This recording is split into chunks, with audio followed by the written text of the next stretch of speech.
Welcome to Hacking Your Leadership. I'm Chris. And I'm Lorenzo. And Lorenzo, on this episode, I want to talk about a letter that I found on the internet that was released.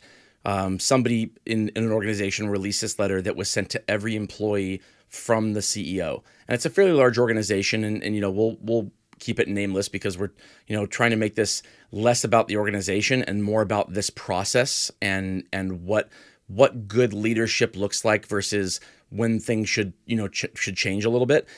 This email was sent out because the CEO was trying to address some uncertainty or lack of confidence being felt by the team because of issues the company has dealt with over the past year.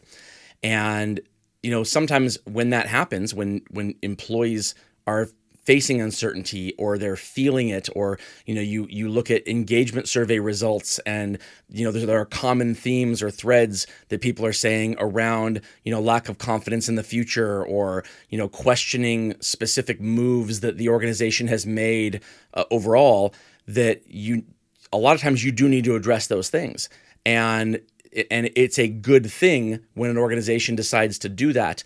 But I'm calling this one out because it seems like the organization decided that the right thing to do was address these issues, but they didn't go far enough in actually addressing them. They just decided to, they tried to placate people by saying something to them without actually addressing what was going on in their minds. And sometimes that can cause more problems than just not saying anything at all.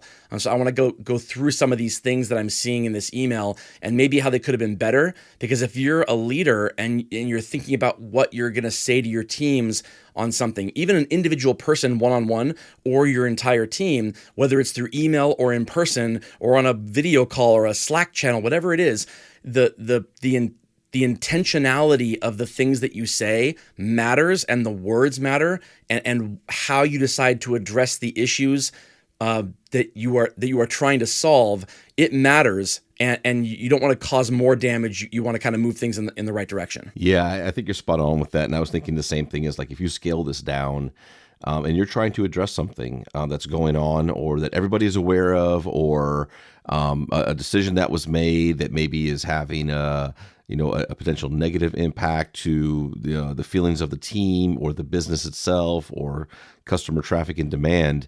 I think the first thing that you have to do if you're going to communicate to the team, which you absolutely should, is actually say the thing and discuss what's going on and put that out there.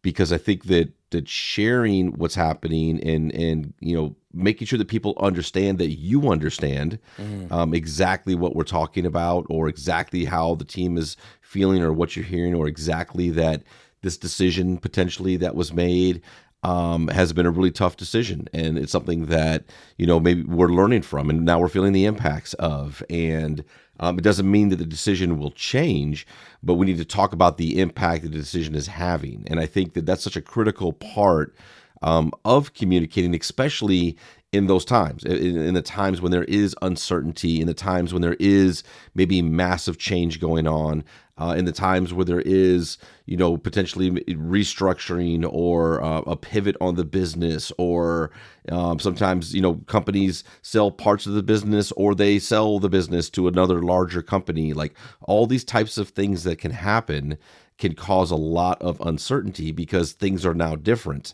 And I think that when you're going to communicate that, again, whether it's large scale or smaller scale individually or with a smaller team, talking about the actual issues, the actual things, and the actual decisions, I think is absolutely critical to have any type of maybe trust or equity with the team, to say yeah, I'm talking about exactly what we're living through, or I'm talking about exactly what you're sharing, and I'm not kind of being general about it, or I'm not trying to say things like, yep, change is hard and there'll be a brighter and better day. And there's a time for that.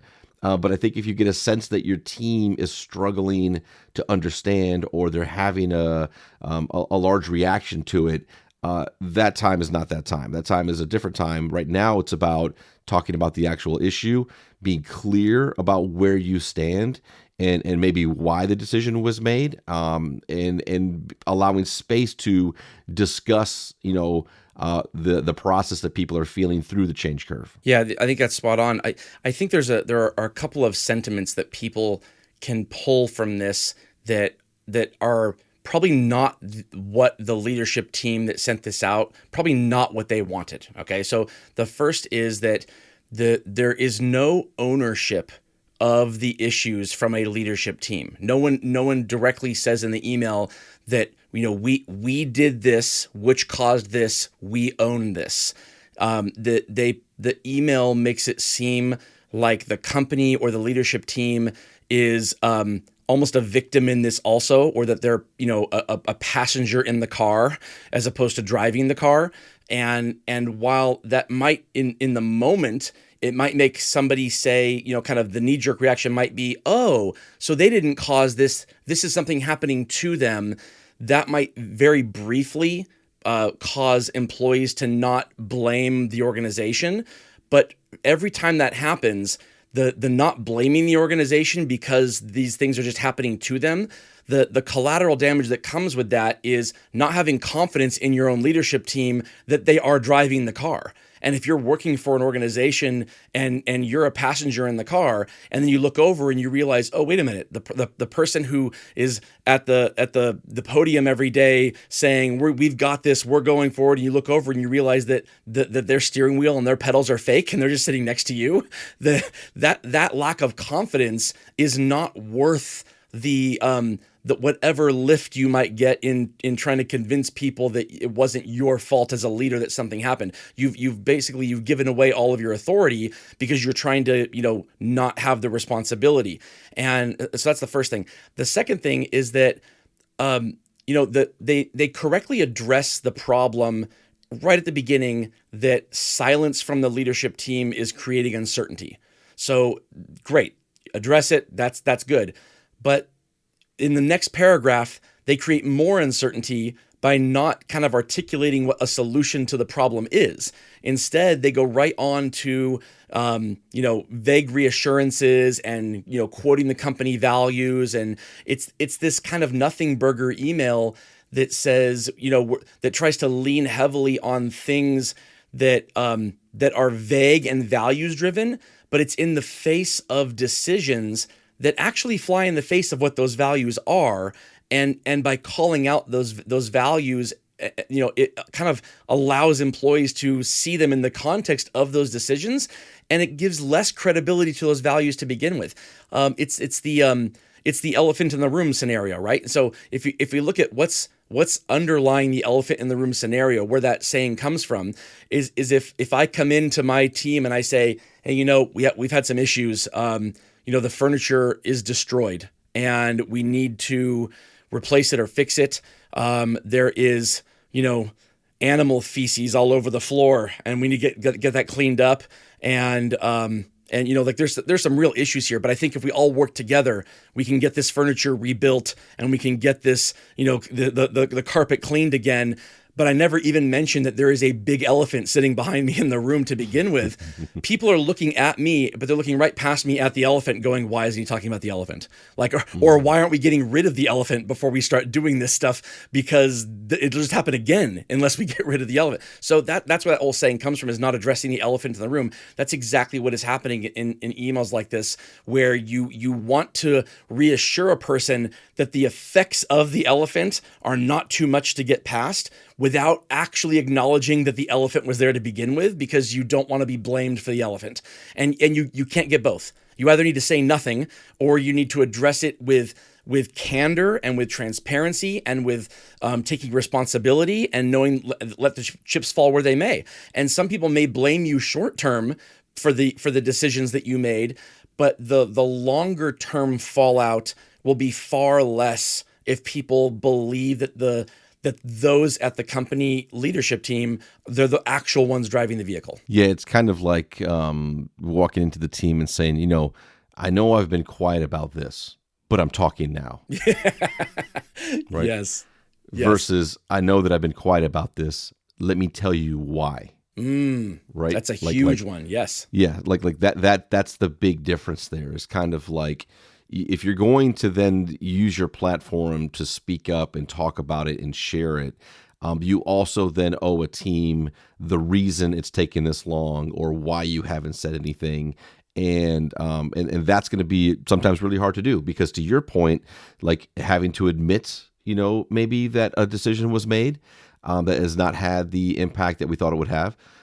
Maybe trying to admit that a mistake was made, maybe having to own the fact of saying like you were struggling with what do you say and what do you want to share with the team.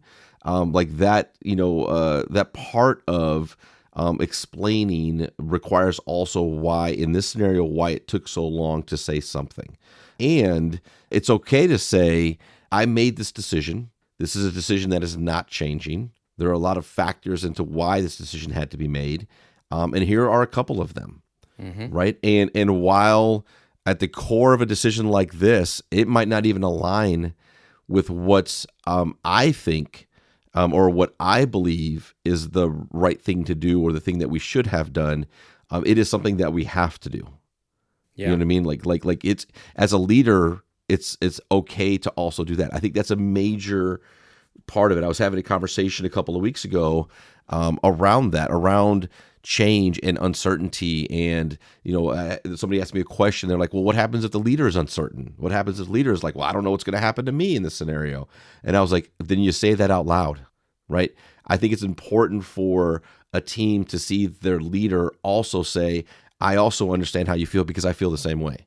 Right. I have a responsibility as your leader to make sure that we could do our best to work through this and figure this out. I have a responsibility as your leader to have to lead in times when it is tough and when I'm uncertain. But I also understand. And I'm going to share with you as much as I can. And there may be times when I'm going to tell you I can't share anything right now, because a part of me being a leader means I also have a larger responsibility to the organization to make sure that we are doing the things that we need to do. But I will tell you that to your face. And I won't say something like, I don't know, or I'm not sure, when in fact I do know, or I am sure. Yeah. And I think like those are the things that if you're going to send out any type of communication or have any conversation in those times, you've got to really be clear about where you stand, what's going on, and why maybe in this scenario, why was there enough time to feel like your team is saying, well, nobody is saying anything. You have to address that as well. Right, for sure. Because, if you think about, the issues that this organization is experiencing, a lot of them might be not within their control now, but it doesn't mean they never were. And I think a lot of times organizations will look at, just the most recent moments to kind of relieve themselves of responsibility, right? It's like if you procrastinate on getting your homework done until an hour before you go to school the next morning, and then you finally sit down to do it, and the power goes out and you have no internet. You don't get to say to the teacher, I tried to get my homework done, but the internet was out. And that's what people do. That's essentially the same thing. It's saying that, yes, I made many decisions in leading up to this that would put this blame on me. But now in these final moments, something that was truly out of my control is happening, which might be true. But to expect someone to believe that alleviates you of responsibility, it is almost patronizing to the person you're talking to. And I think that's one of the reasons why this email, lands incorrectly, is because the lack of kind of saying that these things are happening to us, that these are the issues we're dealing with, to people without saying these are the decisions that we've made that may have exacerbated the issue or contributed to the problem or started us out down the wrong path, but why we thought they were the right decisions at the moment. Like this is why we did it, and it turned out to be the wrong move, or whatever that is. But addressing that openly is what leads people to not feel patronized. Because if you don't address it outright and you just say this kind of like, we're trying to, let you know that there's a lot going on here that we have no control over and that we just have to kind of get through this together, the people reading that who know the organization and who know that these things are happening and going on, they are telling their own story in their mind They're creating their own narrative about why these decisions were made to begin with, and that comes off as feeling patronized. Like if a leader said that to me, I would think, A, they don't trust me enough to tell me what's really going on, or they think that I am that I won't react in a way that is appropriate for if I have all the information. Almost like I'm not mature enough to be able to handle all the information, so they're going to dial it back and give me the kid version of it as opposed to the adult version of it. And if you think about it, most of the employees at this organization are adults, or most of the employees at most organizations are adults. And you need to speak to them that way, because it will hurt your relationship with them more if you try to, dumb it down if the goal is to try to, make them go to bed happy that night by telling them a bedtime story. Sometimes if they can see right through the bedtime story, you're going to cause more damage than you would by the sending the email to begin with. Absolutely. And with that, it brings us to this episode's 1 minute hack. But first, a few words from our sponsors. All right, for this episode's 1 minute hack, here's what I want you to do. If you are a leader and you are charged with, giving a speech or an email to a team of people to address any issues that are happening overall, and not with an individual person about their issues, but with overall, company or team issues that are going on, understand a few things. One, saying something is not always better than saying nothing if you are not very clear on the reasons and the purpose for what you're saying and why you're saying. And so, don't just jump at saying something because you think something has to be said. Be very purposeful in what you are saying, even if it means that it takes longer to deliver that message, because you're trying to make sure that it gets done right. Secondly, when you can't deliver a message right away, as soon as it is absolutely possible to, there are reasons why, and some of those reasons might just be that you didn't know how to. You didn't know how to address this in the correct way, or you were lacking information. Whatever it is, be transparent about the reasons why you had to delay the communication, or why you weren't able to speak to that person or that team right away, and be honest about it. You can't say, there were things going on that we had to deal with, that we had to get through. That's vague. That's ambiguous. Be very specific and clear and transparent about the reasons why there was a delay in that communication. Don't try to alleviate blame on yourself by framing the verbiage in a way that says that things were happening to you that you had no control over. Frame it in a way that takes ownership of the process. Frame it in a way that says, I made the decision to delay this communication because I didn't have this information yet, or because this had to happen first, or because I had to write it and I was trying to write it and I couldn't figure out a way to write it in a way that did a service to the hard work that you as a team are doing, while also being transparent and truthful with you. And I didn't want to say anything to you that was not true or not transparent. Like there are ways to do this that will allow people to know that they are not being kind of spoon-fed something in order to placate them, but rather they're being treated like adults and they're being given the correct information. And then you're asking them to kind of work through this with you. Do this in this way, even if it means, again, taking longer, and you will find more effective communication when you talk to your team. Have other people read it. Right? Write something, have a peer read it, have, a coworker read it, have somebody go over it and look at it with you through the lens of, if this were being given to you, how would this make you feel? It's not just about the information. Feeling is important here, and emotional reaction is important here. So asking a person how receiving this email would make them feel, even if they can't, kind of articulate it in a way that gives specific examples. But if they just say, yeah, I read this and I feel like, yeah, whatever. I feel, would you feel more confident? Not really. Okay, then there's a problem. Go back to the drawing board and rewrite it. That feeling is important because that's what you're trying to alleviate with the communication to begin with. Yeah, I think you're spot on. If you're gonna send something that is meant to be heartfelt in a way, or to express gratitude, or to recognize maybe some things that are uncertain, or that type of thing, it has to read as if it's authentic.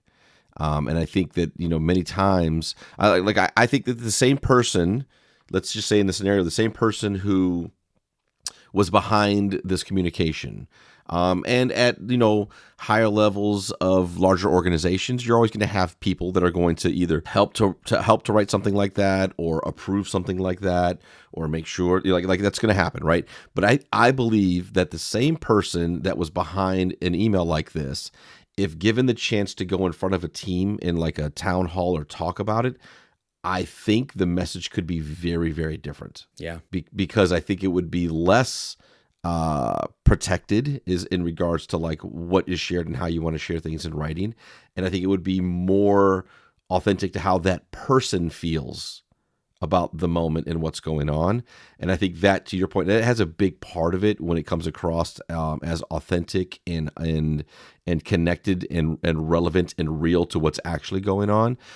So again, I think that there's always times like this where you're going to have to address a team about something that's happening.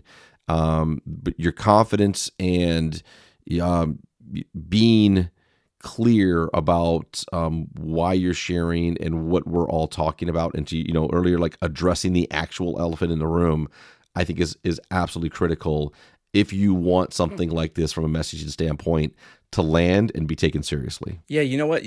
What you just said there, I think, is a really important part of this. I think it really kind of, it made me think about this a little bit differently just now, because, when you send an email like this to many thousands of people and it's in email format, there is nobody who would ever suggest that the email won't be seen by more people than it was sent to. Clearly, all it takes is copying and pasting and sending. Like, it's going to be seen by the world, right?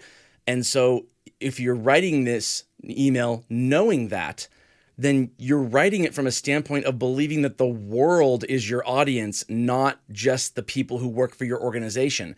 And that changes the way that you're going to say something, because people who are not within the organization may take things differently. Like, there's a larger impact to consider. And so at the end of the day, knowing that information, it might mean that email is the wrong way to communicate these things to begin with. It might need to be a town hall type thing where you take time to visit different places and different locations, or you call the leadership teams in all together that represent all the different areas, and you tell them this in person, and hopefully instill in them the confidence to be able to disseminate that information to their teams. Because at the end of the day, my confidence in my organization comes from my relationship with my direct leader, not my relationship with my CEO, who I don't even have a relationship with.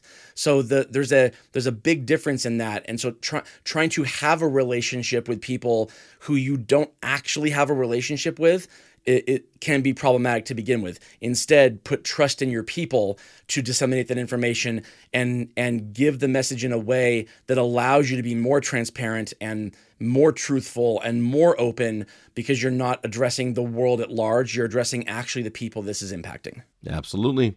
And with that, it brings us to the end of this episode. This is Hacking Your Leadership. I'm Lorenzo. And I'm Chris. And we'll talk to you all next time.